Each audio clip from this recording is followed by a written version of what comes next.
to testify in opposition to the bill.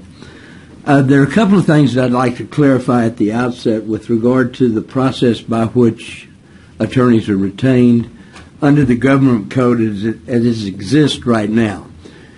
For one, when you talk about a contingent fee contract, the contingent fee contracts that comply with the government code provide for up to a 35% contingent fee and an hourly rate depending upon the experience of the lawyer. And when the fee is calculated, it's either on the contingent fee basis or the hourly rate, whichever is less. There is a lodestar factor, which has been approved by our Supreme Court, up to 4 times the hourly rate that the court can apply, but it's discretionary, and it's applied at the end of the litigation based upon a combination of factors that the Commissioner's Court considers: the result, the difficulty of the litigation, the amount of expenses that are involved.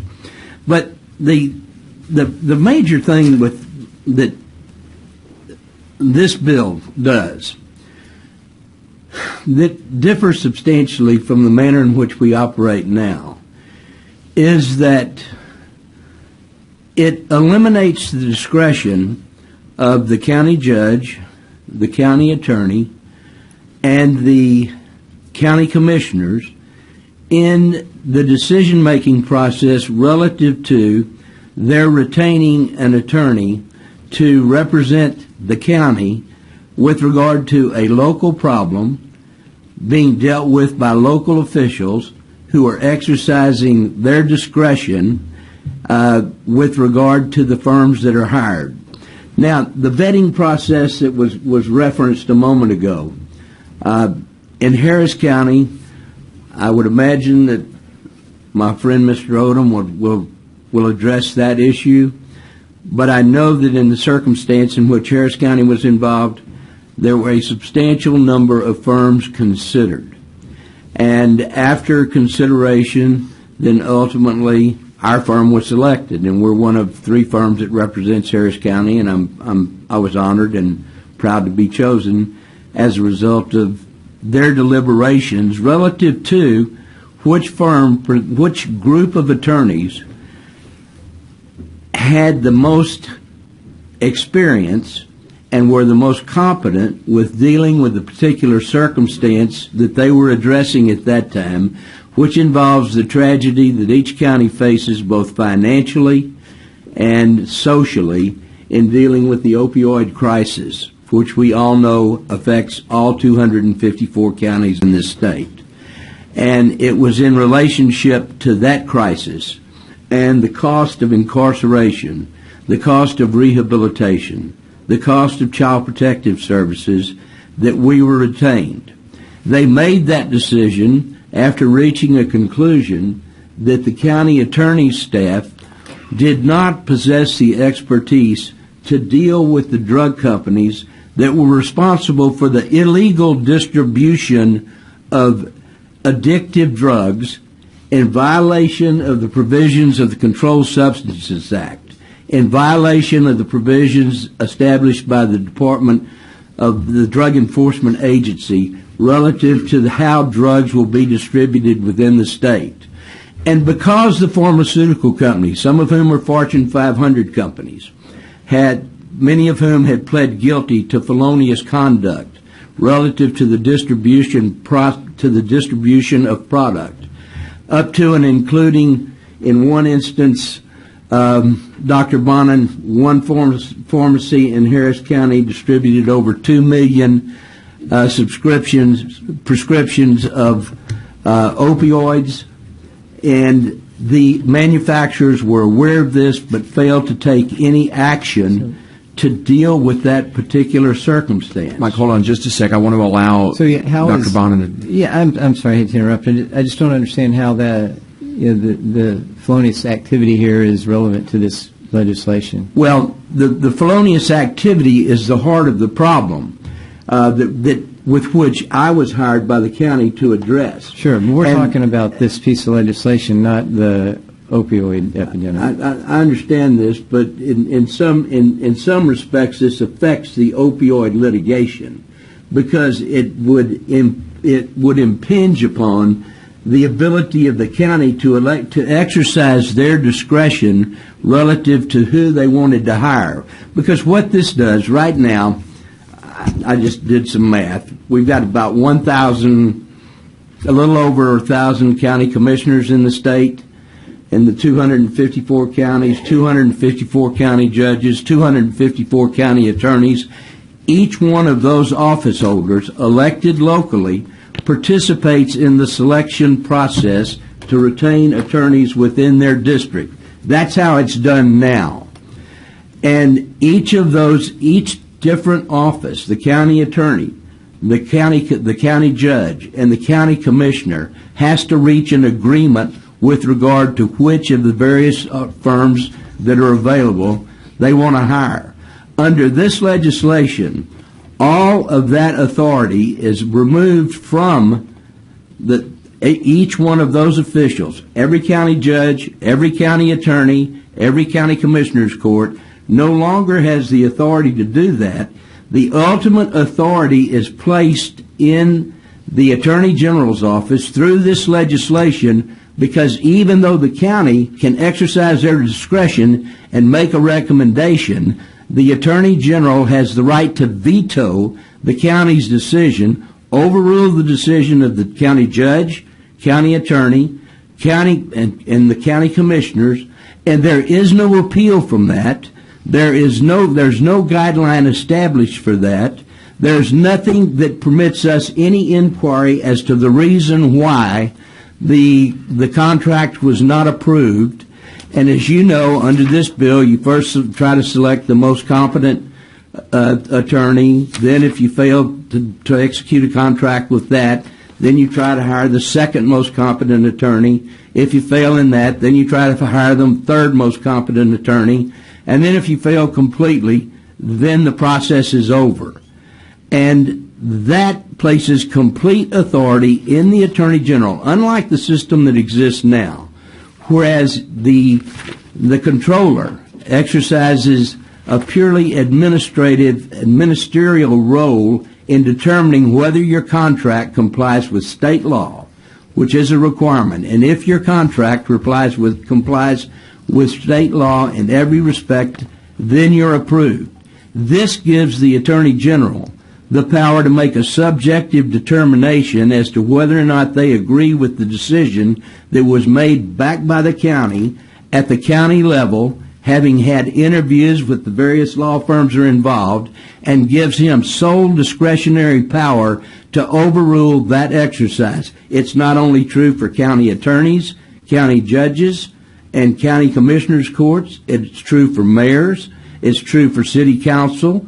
It's true for all your water authority. It's true for all of your school districts. It's true for all your public utility districts. It's true for your municipal districts. And it offers complete discretion with the Attorney General over virtually every aspect.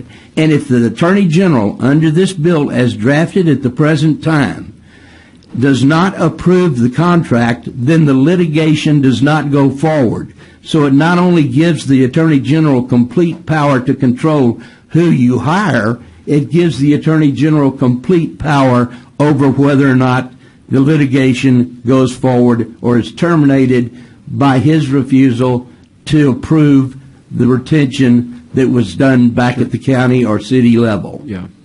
Does that answer your question? So, respectfully, no, it doesn't. Well, tell you what. Respectfully, ask me again. Mr. Gallagher, hold on. Let me go on to some of the other witnesses. Greg, I want to call on you now. The chair recognizes Craig Eiland with the Texas Trial Lawyers Association. If you'll state your name, your affiliation, your position on the bill. Thank you, Mr. Chairman. Craig Eiland. Thank you. Represent the Texas Trial Lawyers as well as myself on this bill. And I have sent around my comments to you as well as emailed them to your committee, to your email address and to your staffs. And I'm going to walk you through the bill about the problems with the bill as constructed. And I disagree with much of the stuff that has previously been said, but I want to make sure everybody knows where we're operating from. Right now, the contingency fee requirements and statute only apply to governmental entities that have certain powers under the Water Code, because it was an amendment that was misdescribed on the Senate floor by one of our good friends, and that's how they got a bank shot contingency fee on a water bill. Okay, and so it doesn't currently apply to all entities. That's why I believe that when everybody realizes that they are now going to be in this system, you're going to hear from them. And we should, if we are going to adopt, if we're having problems with contingency fee contracts, we should adopt the same process for everybody, nobody excluded, and it shouldn't apply just to legal services. So if this is under transparency, we should apply it across the board to everybody, and I'll now walk through the bill. So, Mr. Eiland, just can you state your position on the bill again? I'm against the bill. Okay, go ahead. So the first thing, if you look under political subdivision, it has a meaning assigned under 2254.021. I'll pass that out to you so you can see that it applies to hospital districts, to airport authorities, to river authorities, so LCRA, DFW Airport. It applies to hospital districts, everybody, not just cities, not just counties, junior colleges, public schools, metropolitan regional transit authorities, regional plan commissions, soil and water conservation districts, municipal utility districts. So it's every governmental entity. And if it doesn't include in the list, it says any other local government or special district of this state. So this bill is going to apply to everybody, not just the people that are currently under the bill that was done by the bank shot amendment on the Senate floor. So next, you go to Section 2. Once again, I just clarifies that it applies to all local entities. And then we go to page 2 under Section C of Section 1. This chapter does not apply to a contract with the state agency to collect an obligation under 2107 of the Government Code. Legal service entered into by an institution of higher education, that's for technology transfers. And then for legal services entered into by a political subdivision under the tax code, that's for the collection of local taxes. So I've also put those specific statutes back here. And if you'll look, the Attorney General, if a state agency has an obligation that they need to collect, the Attorney General can go out and hire an outside contingency fee counsel at 30% maximum of what's recovered, and those people don't have to have any hours. There's no vetting process. So even the Attorney General, and what you're proposing is, with all due respect, Dr. Bonnet, is so hypocritical that we're saying that the Attorney General is going to enforce cities and counties and LCRA's contracts, but we're going to allow the Attorney General not to follow the same process, and he can have a 30% contingency fee with no hourly rate. So if we're going to apply it to some, we should apply it to all. And the local tax collection firms, they do it on a pure contingency basis. Why do we exclude them here? I don't think that we should. If it's good for one, it should be good for all. If you go down to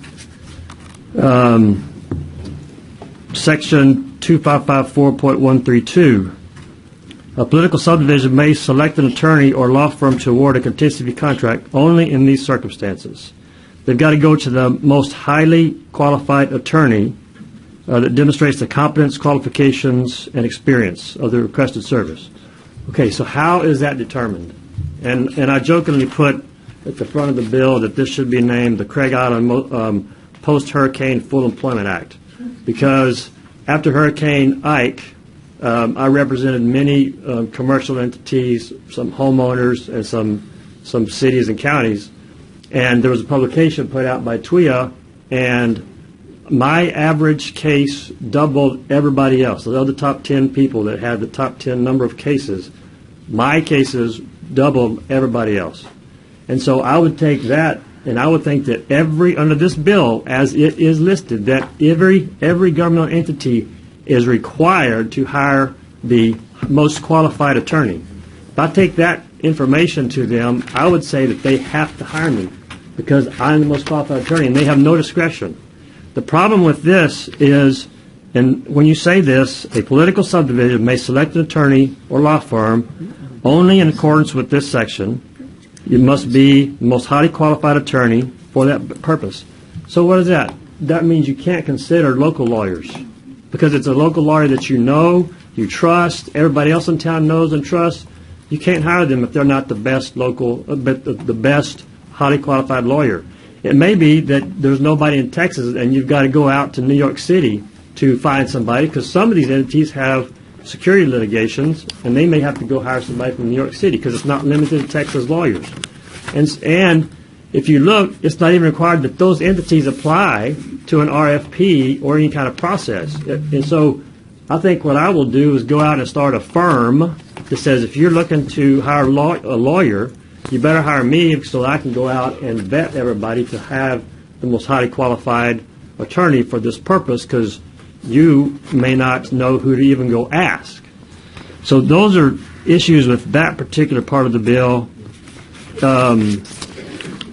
And then if you go over to page 4, under 2254.1036, my problems with this part of the bill is that it requires you to do things and disclose things like Mr. Parsi said before the litigation ever begins.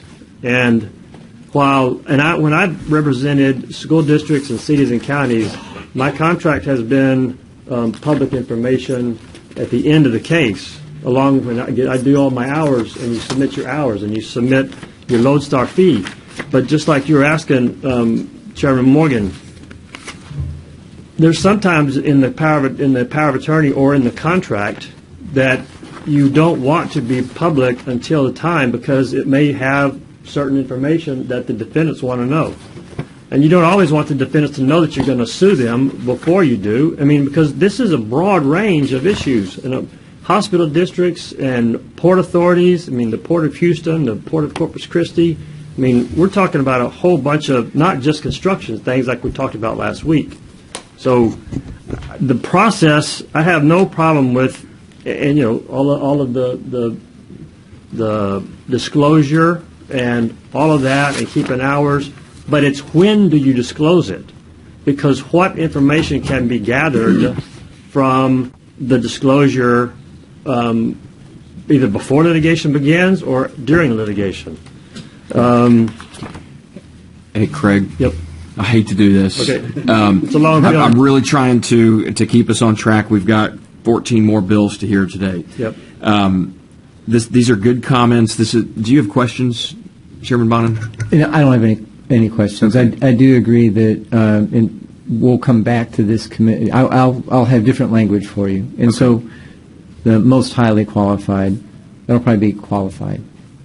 So there's some simple things that would address the concerns that are being raised, okay. And that's why we have hearings. So, that's right. So it's appreciated. Representative Diaby. Thank you, Chairman. Thank you for your testimony, Representative. Could you tell us from the red line if there's anything in particular, because I know our county and airport is affected, what is the thing that we really need to pay attention to in the red line?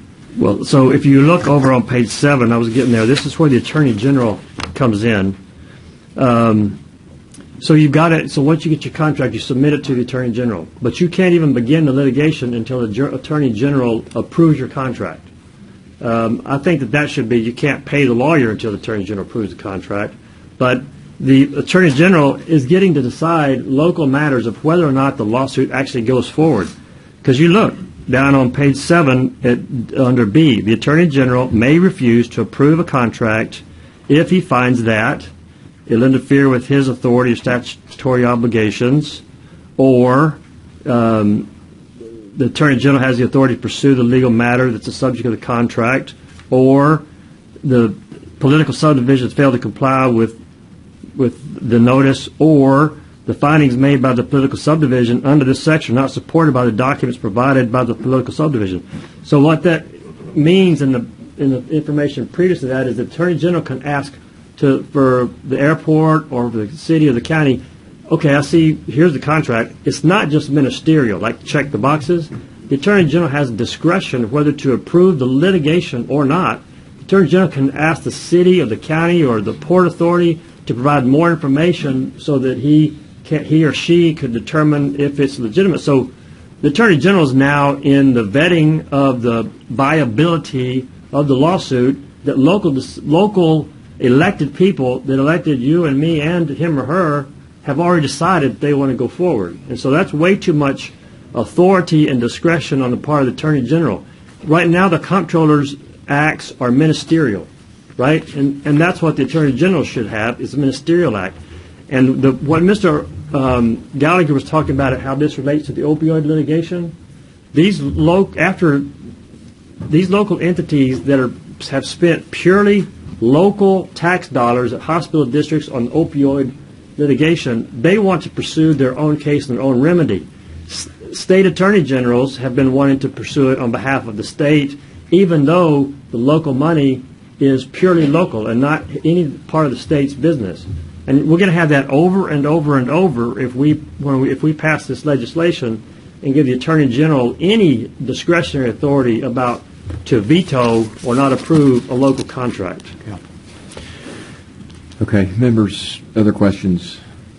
Craig, thank you. And if we have your red lines here, your suggested red lines, and if you'll just go visit with Dr. Bonin, I know he'd be happy to discuss this with you. You have another question, Dr. Bonin? No, and I would just share that I don't think it's having the Attorney General vet the viability of the contract.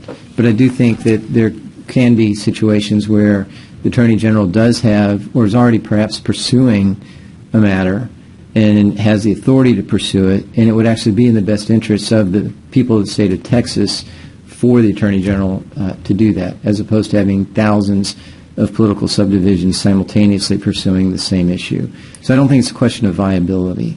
I do think there is a legitimate question, however, as to what the proper entity to pursue the case may be. And I did go by to visit with your staff, but you were with the speaker working on the teacher retirement bill, and I think you should devote all your time to that. That's a very needed, critical bill. This guy can perform brain surgery in the morning and be on the floor of the Texas House by noon, and so he can multitask, Craig. But we get your point. All right. All right. Let me call on John.